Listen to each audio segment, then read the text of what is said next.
Welcome to St. Louis on the Air. I'm Jonathan Ahl. It's been 2 months since Sam Page was sworn in as the new county executive, replacing Steve Stenger in St. Louis County.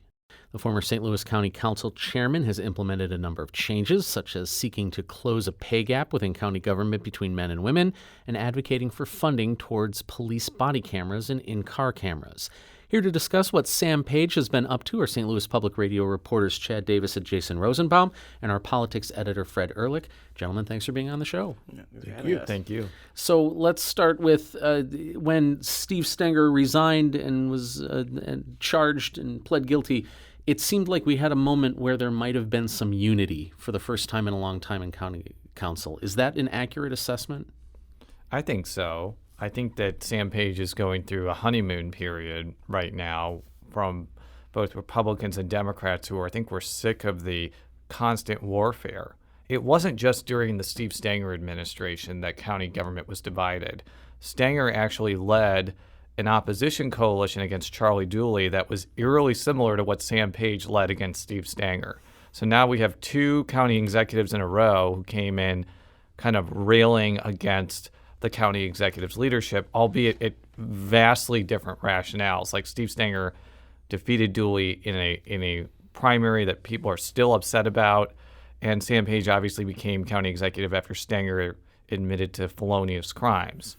I think people, especially the St. Louis County political community, is not very large, and a lot of people don't understand what county government does. A lot of it is more functional than political. But I definitely got the sense that people were just sick of the constant warfare that I mentioned before. And even though I expect there to be very big differences of opinions on issues in the coming weeks and months ahead, I think people are just generally happy there's some normality in county government. I would compare it a little bit to the Greitens-Parson transition as well, kind of a whole new administration, obviously different circumstances, but still, kind of a breath of fresh air, new way of doing business, open, more accessible, things like that. Mm-hmm. Yeah, and I think even county council or people from the county council are also pleased with the fact that, it's different where Sam Page is there even more frequently. I know that there was, somewhat of an issue with, Steve Stenger sometimes not being at the county council meetings for the entire time. And now Sam Page has kind of implemented a way of doing that more, being more present, and he even video phoned himself into a meeting when he was actually out of town. So I think that's also something that, the county council is pleased with. How much do you think that Sam Page seems to have a very clear agenda with a number of items that he's pursuing very quickly? How much do you think that is helping smooth this transition and kind of giving people a sense that, we have a county executive who has an idea. I may not agree with all of it, but hey, at least there's a plan and an agenda. Yeah, well, just recently he had an executive order, I believe, that was to try to reduce the gender pay gap. So, that's kind of something that was immediately quick where, he wants the county to actually remove questions about previous and current pay range so that something like that can be reduced. So, I think actively or immediately there's already kind of an active presence that Page has implemented in the council. And not to get too myopic, but a big conflict before Page became county executive was the council wanted something, and then Stenger would use his power as county executive to block it. Well, now that Page is in the position of being county executive, he is doing a lot of things that the council would have done if Stenger hadn't been a roadblock. A lot of it are smaller things like, appointing people to the Port Authority, which actually is a pretty large thing, given that it had a lot to do with Stenger's downfall. But I think once you get past what I would consider low-hanging fruit and getting rid of some of the seedier remnants of the Stenger administration, I think there's going to be a period where he has to govern and has to go through issues and controversies that every county executive goes through. One of the reasons why a lot of people don't run for county executive is even though it's powerful, you get paid a lot of money, you have security detail, people really start to dislike you a lot because of the decisions you make impact ordinary people in sometimes ways they don't like. And that definitely will happen to Sam Page. It's just a matter of when. Right. I agree with what you said, Jason, in the opening, that they're in the honeymoon phase right now. Everything's sweet and, they all want to get along and they were all, anti-Stenger. Well, now, he's going to do some things that they don't agree with, either politically or philosophically, and it'll be interesting to see how that plays out. Is there anything coming up on the horizon that looks to be the landmine, the ticket home from the honeymoon? Well, one thing that comes to mind, I don't want to say this is controversial, but there's definitely differences of opinion about source of income requirement for landlords in unincorporated St. Louis County, no longer allowing that. This has been championed by Councilwoman Lisa Clancy, a Democrat from Maplewood, who believes that, rejecting somebody as a tenant due to the fact, for example, they get Section 8 vouchers, really limits the choices where people can find housing, primarily to like North St. Louis County. And while this legislation would not affect municipalities, I do think it's prompting a discussion among some cities to do the same thing and kind of replicate it. But the issue is, because there are 2 vacancies on the council, I don't think there's any way for this to pass right now. It could change after the 1st and 2nd district vacancies are done. But there's definitely going to be differences of opinion over that among the council. But I know that Sam Page has spoken very favorably about that. So that could be an instance where there's division. But this would be division over policy, and that's normal in any course of local government. That happens all the time in Board of Aldermen, and I don't think that there's any fear that wrecks county government because people don't agree on stuff. Do you get the sense that Sam Page is more interested in having the policy discussion and trying to convince people on policy rather than the Steve Stenger playbook, which was use your power and influence and behind-the-scene things to manipulate things to make things happen? I mean, on its face, yes. I think definitely Sam Page is going to have a different approach than Steve Stenger, because Sam Page has been in politics now for almost 20 years, and he's a former councilman in the Creve Coeur. He's a former state rep. He came within a few thousand votes of being lieutenant governor. He came not so close to being in the state Senate because Barbara Fraser blew him out. But when you go through all those experiences, you learn a lot, and you learn what to do and what not to do. And he's definitely politically, I was going to say savvy, but also ambitious. You wouldn't be giving up, and people have told me stop calling it a lucrative anesthesiologist job, because apparently it's not as lucrative as I'm saying. Compared to what? You wouldn't be walking away from being an anesthesiologist and making a whole lot more money than being county executive if you didn't have some personal or political ambitions to reshape county government. Well, yeah, and maybe we should give the benefit of the doubt to altruism. Maybe the ambition is to be a better public servant and not to advance a political career. Or am I too I'm sitting across the table from political reporters. Maybe I'm too Pollyannish. No, I think Page has demonstrated a little bit of that even before this happened. I think he really believes that he can make a difference. I think the wild card that's going to be present here, and I don't necessarily mean wild card in a bad way, is you have some strong personalities on the council with Ernie Trachis and Tim Fitch, and they're no shrinking violets, and I think they're gonna end up mixing it up with Page as well. You mentioned Ernie Trachis. Do you think his pushback on Lisa Clancy's proposal that, Jason, you mentioned earlier, is that conflict and that pushback and maybe how Page is shepherding some of that discussion, is that a good example of what the new council may look like? Perhaps. And I think from Trachis' perspective, most of his district is unincorporated. So if there's any district that's going to be affected by something like this, it's his district and Rochelle Walton Gray's district in North St. Louis County. So if that type of legislation is going to go forward, they're going to have to come to the table with Sam Page and Lisa Clancy to figure out something that's agreeable, not only because you need 4 votes to pass something, but you want a solution that's going to actually be, agreeable to people that actually live in those districts. And if they can't find that, then neither one of them is going to vote for it. And I don't think something like that moves forward. But I just think that because Page believes in the concept and actually wants to accomplish it, I envision this interim period where you can't get 4 votes as kind of a negotiating space to maybe come up with something in the next few weeks and months. Yeah, absolutely. And I think kind of what Jason said with Trachis and Rochelle Walton Gray representing unincorporated areas, yeah, I think that's going to be something that, they'll have to, work the kinks out a little bit, and that might be something, in the future, maybe there'll be some type of resolution. But, there are some elections coming up in August, and, that could potentially change the direction of the council with, Paige's seat now vacant, and same with Hazel Irby, who left. So even that dynamic could change kind of how this even plays out. Near the end of Stenger's tenure, several detainees died at the St. Louis County Jail. At the time, the council felt blocked in its efforts to try to look into those deaths. How has that changed with Paige's ascent? Where do we stand with that?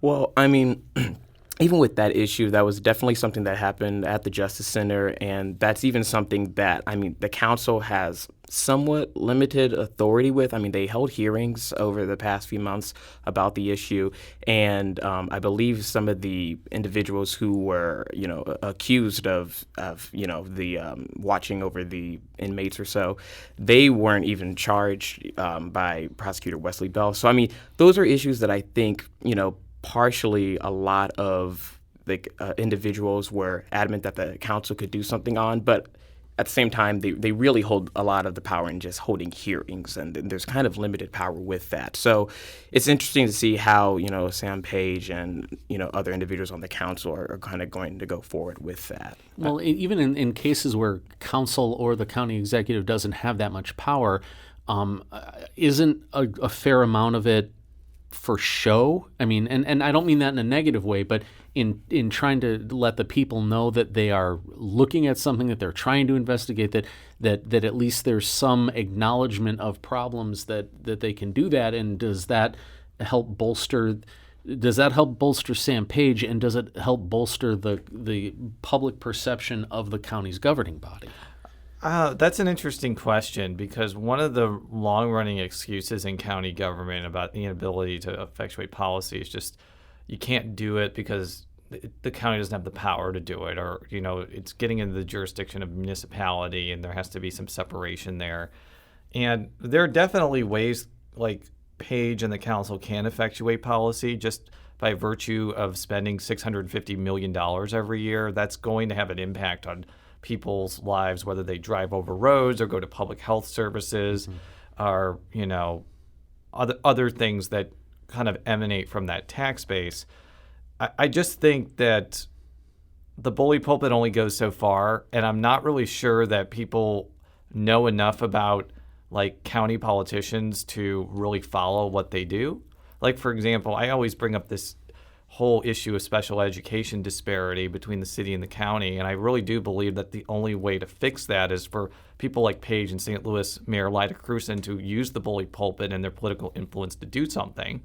But I'm just not sure that either one of them is well known or popular enough to get people to raise their property taxes in the city when that's going to affect them. That's more of an example of their limited power. But maybe the fact that Paige is doing a lot of outwardly positive things and is kind of bringing stability to county government could allow him to do things more than just for show. I think public radio listeners are probably substantially more engaged and intelligent on local government than a lot of the populace. But Fred, I'm wondering, a lot of people may not have even realized there was a county executive until they saw news reports that that he was indicted and resigned. I think, unfortunately, you're absolutely right. I think before the whole Greitens mess, I think if you had stopped 10 people on the street, I would suspect half of them, maybe more, couldn't have named the governor at that point. And I think the same thing is true for the county executive, maybe even more so, because it's less of a position, which is unfortunate, but it's just the way of the world. Well, does it make it then an opportunity for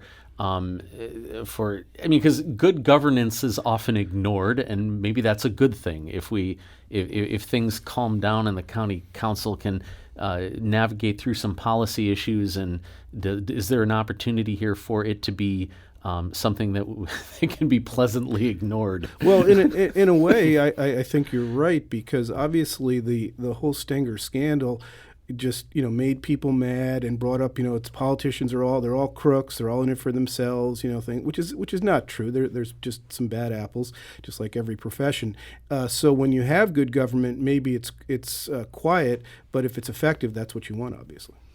I think that I know it's pretty much a dead issue, but I'm just very much intrigued about where does it Better Together or some kind of unified city-county initiative idea, is that dead forever, for 3 years, for 5 years? And to what extent is Stenger's downfall, maybe it was the last nail in the coffin of this round? I think it was huge. And I don't want to be critical of the Better Together archetypes, but making Steve Stenger the leader of the metro government, when it's very possible, once they announced that, not only possible, I think it was, he was being investigated for corruption.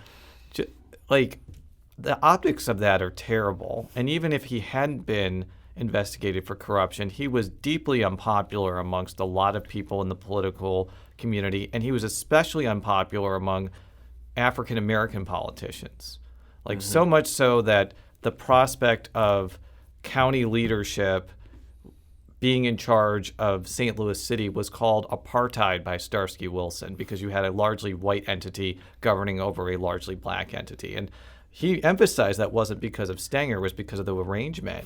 But I definitely think that Stenger's toxicity played a pretty big role in the downfall of that, along with what I think was the bigger problem, that the proponents of Better Together could not get African-American political leaders and African-Americans in general on board with it. And until they fix that problem, I think every merger proposal is going to fail, because every merger proposal is going to impact black representation and governance over largely black areas to a huge degree. And without bringing actual people and political leaders on board, it's not going to happen. Well, and the leader of the local NAACP was forced out over supporting it. Yeah, exactly. And he supported it, and he was getting money from the entity that was running the political arm. Another big mistake. Yeah, exactly. Other than that, it was great. Yeah, I think, Jonathan, there's what people who support Better Together and the idea of improving city-county relations and this whole region as a whole need to do is go back and look at what would have worked or seemed to have support in this plan and what clearly didn't, because there were clear things in there. For example, economic development. It makes no sense to have the city of St. Louis competing with Richmond Heights and Richmond Heights competing with Maplewood for the same business. So there were a lot of good components to the plan, good ideas there, and I think that if they go back, look at what worked, and really listen to what people were saying, like Jason said, and involve more people, I think that there can be some kind of a plan in the future. I don't expect it to be anytime soon, though. I think it's just right now it's too toxic. What is Sam Page's position on it? I think he was opposed to it going to a statewide vote. Right. And I think it has been cited by some, but once he basically said that was it. Yeah. And there was no future for Better Together, as is now. I don't think it's dead, by the way. Yeah. I don't want to say it's sleeping.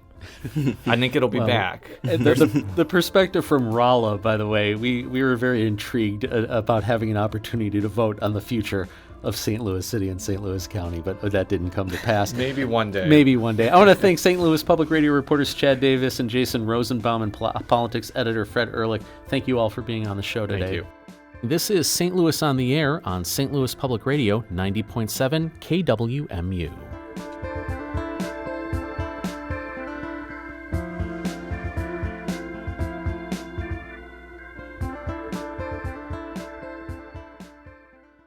Support comes from the Missouri Forest Products Association, saluting Earth Day on April 22nd with an ongoing commitment to help offset carbon emissions with sustainable harvesting of Missouri forests.